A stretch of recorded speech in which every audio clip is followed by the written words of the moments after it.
I got like no money. I'm about to die. I can't. No. No. I'm already dead.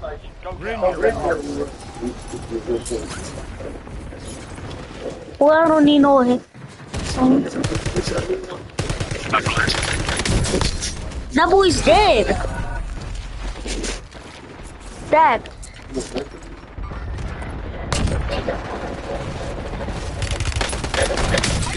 Bro, this dude is spamming with that gun.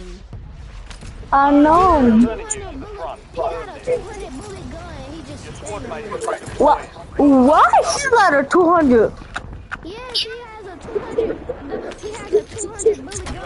And he just spamming it. Bro, 70. What's? How many 70s is 200? I'm not gonna back up and end it. Huh? How many 70s? I'm finna kill him. I'm not gonna back. I ain't in and round, boy. Oh my god, like bro, he's so weird. Hold on, I'm finna put on better. No, they have it in the game. It's just not loaded. Yeah, but they don't have those little machines in loaded. They don't have it in loaded. Those little machines where you get that little collar. The bucks are in peak rut, and the flamingos are nesting near the pond, and we got 2 baby eaglets. And we also had a really big cold front come through this past week, and no one's more excited about that than the bald eagles as they begin to cycle the tilapia. So the most exciting things to update you guys on, but we're going to start off with over here. We're going to be stuffing the bait fish for the very first time, as well as giving them a first look at the pond, because this pond's been around a bit. It has become home to a lot of ducks, geese, and I didn't get to read it all, but thank you guys. What, mate, is redeployed. God, like, they're so weird.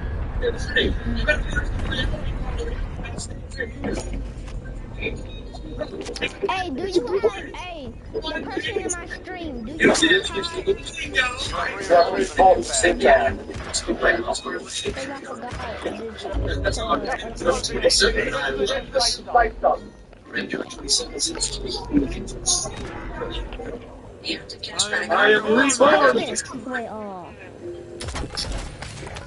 Yes. So we can get a good idea of the We ain't gonna be able to get to the town. As you can see here, we've got a healthy population of bluegills, but also Unless, no, don't give up. Just,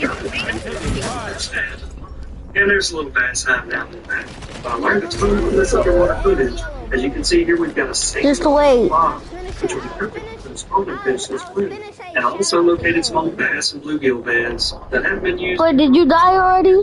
But it didn't take me long to see that there's an abundance of I was about to come get you. around that 4 to 6 inch range, which is usually a good indicator Bruh. is open. And basically each spring, the bass are spawning and their numbers are going up, but there's not enough boards. Can I at least get a shout out or something? Which ultimately leads to a pond that's overcrowded with small I was going to pick you up, but you gave up. which is normally where the small bass hang out at. So we may not have seen some of those bigger bass that were down deep. But the water in this pond is crystal clear. You probably have like a 5 to 6 foot visibility, which also promotes aquatic vegetation that will continue to filter that water out. My lord, how do I die from that little fall? How? I feel like I see him almost every time they're up here. How cool is that? I think that's Bro, why does Joe Biden, Biden have my whole build? Like, he has my loadout, my striker, and your cipher. So the first problem we're going to address today is the Bruh, Carter. fish. I had 5,000 golden showers. And there are a few reasons that I chose golden shiners. The first is that they love aquatic vegetation and water grass. And the second reason is because of the water clarity. So unlike the 5-acre pond, this pond doesn't get fertilized, and therefore doesn't have that phytoplankton. And a bait fish like a threadfin shad require plankton because that's their primary food source. So in clear water, these golden shiners get the nod over the threadfins. Man, look at all that pollen floating in the water. It's hard to believe that it's nectar. Again, today we're trying to start out fixing the lack of forage fish, and then in the future, after we've sampled more of the bass population, we may have to remove some of the smaller bass out of here if this pond is indeed overcrowded. And as we've seen out of the park pond, the bass absolutely love these golden shiners. And since the majority of the bass in this pond are smaller, we went with number 6, which could feed bass. And I mentioned that but a golden shiner is what's known as an opportunistic omnivore, which basically means they'll eat anything that's small, including plankton, plants, insects, 78 meters? small near vegetation. There's a good chance that some of these will reproduce and create a self-sustaining food source for the bats. But one other really interesting fact about a golden shiner is they can sense a substance called stress, which is something that's released by minnows when stressed and acts as an alarm to the shiners that there's a predator nearby. And they also do something called egg dumping, and that's where they'll go lay eggs at other fish activities. And in those cases, they'll raise those shiners like they're their own brood. Alright, we got 5,000 of these golden shiners added. I'm going to continue monitoring the pond over the next week or so to see if these bass are eating. But we can't just feed the bass, we also have to feed bluegills and turtles. And while this pond may have some issues with overpopulation of bass and not enough forage, the one thing it does have is some really healthy bluegills. And I always find it fascinating that bluegills and bass are polar opposites when it comes to management. This pond may be 15 to 20 years old, and you can see the bluegills are thriving. Some of these weighing in at over a pound. And it's almost like you can just add bluegills to a body of water and leave it alone, and they'll turn out just fine. But for a bass pond, you can start harvesting some every year, things can get out of hand pretty quick. And I'm afraid that's what we're seeing at this pond.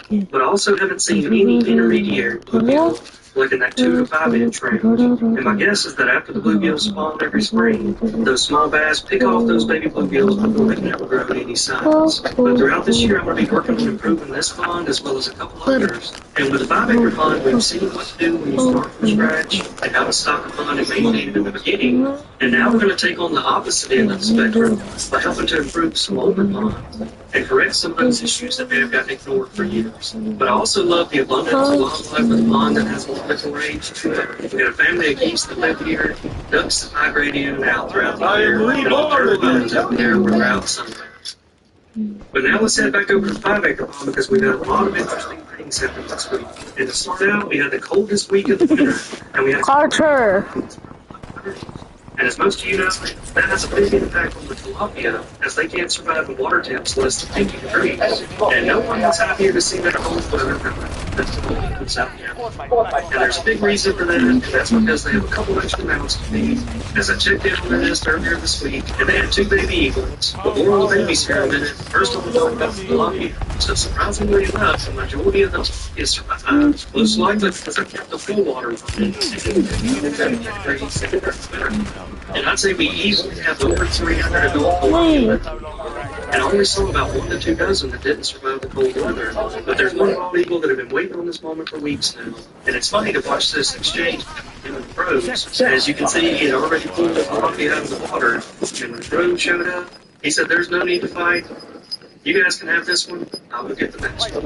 And for some reason, I love watching eagles and hounds. Now we're watching here as the bald eagle's heading over to those shallow grasses in search of another tilapia, and then has to flex on the crows just to look for it back.